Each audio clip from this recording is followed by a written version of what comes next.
Ele tinha um jeito infalível de conseguir uma boa mesa nos restaurantes do Rio, mesmo num sábado à noite. Era só dizer umas palavras mágicas ao maître: sou o pai do Chico. O que o maître não sabia é que aquele homem estava apenas tentando comprovar uma das suas teorias mais famosas, a da cordialidade do homem brasileiro. Você sabe de quem eu estou falando? Pois você já vai saber. Bem, essa aqui é a biblioteca que pertenceu ao nosso homenageado, e aqui estão alguns objetos pessoais cedidos pela família à Unicamp. O pai do Chico era ninguém menos do que um dos maiores intelectuais do Brasil. Adivinhou? Estamos falando de Sérgio Buarque de Holanda, que é o nosso personagem de hoje, da série do Globo Ciência dedicada a grandes cientistas do Brasil.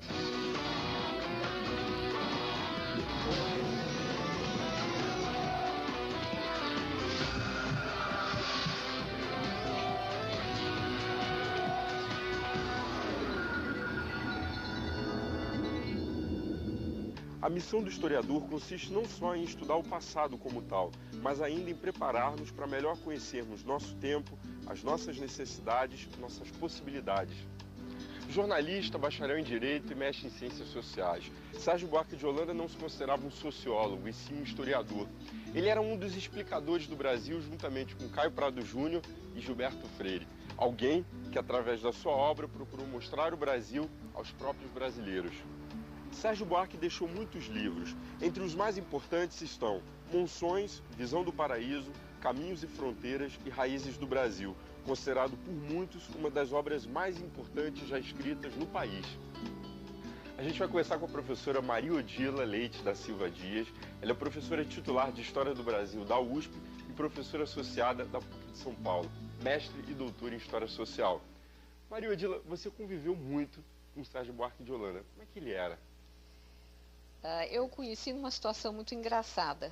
Foi no saguão ali do quarto andar da Maria Antônia, onde funcionava a Faculdade de Filosofia, e ele estava defendendo a tese dele de catedrático. E vestido com uma beca preta, comprida, com uma fachona azul, etc. E ao ver os estudantes assim, ele ia tomar um cafezinho, estava passando pelo saguão, ele fazia o sinal da cruz como se fosse um padre, abençoava, assim, muito sério, todo mundo, mas seríssimo. Então, o meu primeiro encontro com o professor Sérgio já foi engraçado nesse sentido, né? Mas era um homem muito, muito afável, muito fácil de lidar, sempre muito irreverente, sempre contando histórias muito engraçadas, e ao mesmo tempo era um homem que deixava você seguir o caminho que você quisesse. Ele dizia que não se considerava um sociólogo, e sim um historiador. A senhora concorda com ele? Ah, sim, foi um caminho. Ele começou crítico literário. Aliás, a vida toda ele teria algo do crítico literário.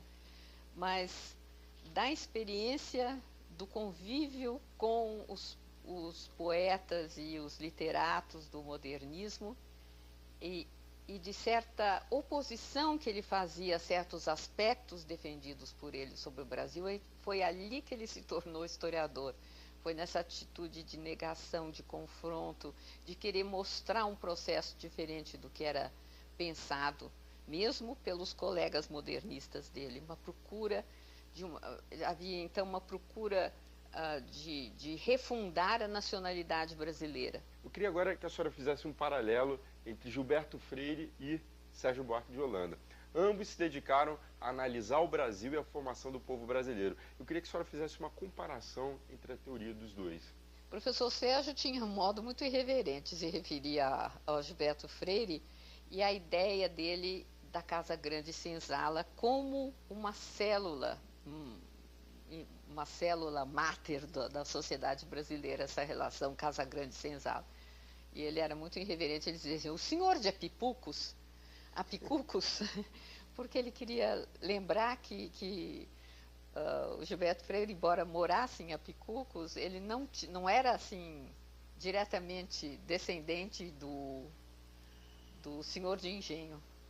Isso porque o que ele queria dizer? Ele queria dizer que, embora fosse muito importante a obra do Gilberto Freire e muito bonitos os livros dele, muito bem escritos, que ele tinha um certo veso generalizador para o resto do Brasil.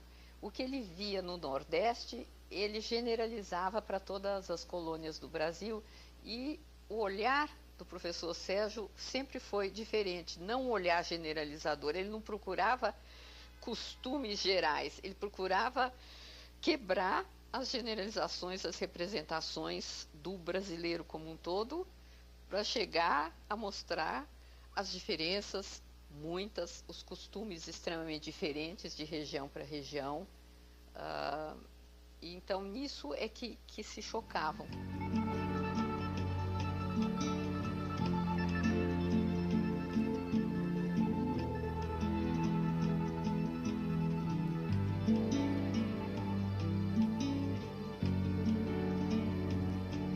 Chico Buarque, Miúcha, Cristina, Ana de Holanda, Bebel Gilberto. Heloísa, a irmã mais velha, ensinou Chico a tocar violão. Os representantes de Sérgio Buarque de Holanda estão entre os melhores representantes da música brasileira. A quem eles saíram, hein? Segundo a mãe e a avó, Maria Amélia, o sentido musical da família veio de Sérgio. Ele estudou piano e aos 9 anos compôs uma valsa chamada Vitória Régia, que foi publicada na revista Tico Tico. Eu estou na casa da matriarca da família, Dona Maria Amélia, esposa de Sérgio Buarque de Holanda, e eu vou conversar com os descendentes dele, a filha, Ana de Holanda, e o neto, Zeca. Afinal de contas, seu pai era melhor músico ou historiador? Historiador, né? Ana, como é que era o seu pai em família, né? Como é que era o Sérgio Buarque de Holanda pai? Ele era completamente irreverente, ele não tinha regra nenhuma, a organização era toda da minha mãe.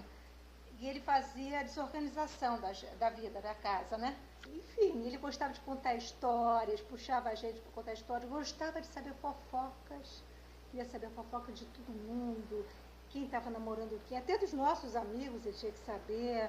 Ele era muito alegre e irreverente. Ele era muito brincalhão em casa. Ah, era. Não, ele assim, a hora do trabalho era seríssimo, não podia fazer barulho, o papai estava trabalhando, então tinha um rigor na hora do trabalho. Agora, quando ele descia, ele começava a falar besteira, falar coisas sem sentido para ver como a gente reagia.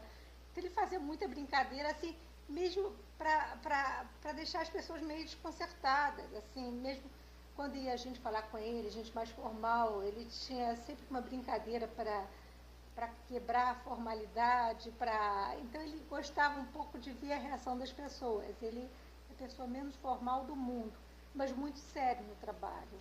Por que ele se apresentava como o pai do Chico, hein? Era esse lado dele, de gostar de tirar um pouco esse peso que às vezes o pessoal da área mais acadêmica tem de se posar, né, de intelectual, de uma coisa superior. O papai gostava um pouco de quebrar isso. Me conta uma coisa, por que vocês o chamavam de Papioto? Bom, isso mamãe que sabe. Eu acho que a mãe de Sérgio chamava a avó de mamãe outra.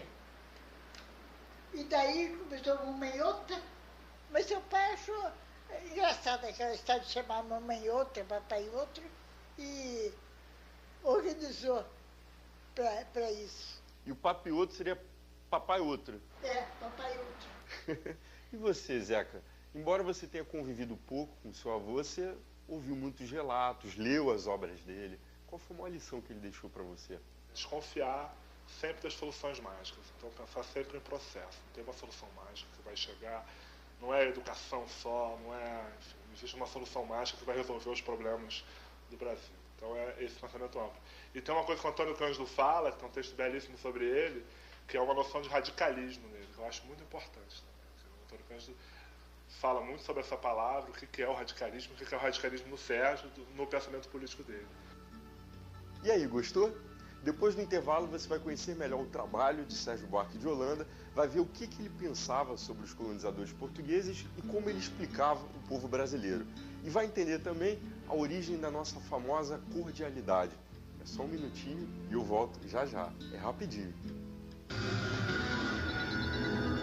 Para estudar o passado de um povo, de uma instituição, de uma classe, não basta aceitar ao pé da letra tudo quanto nos deixou a simples tradição escrita.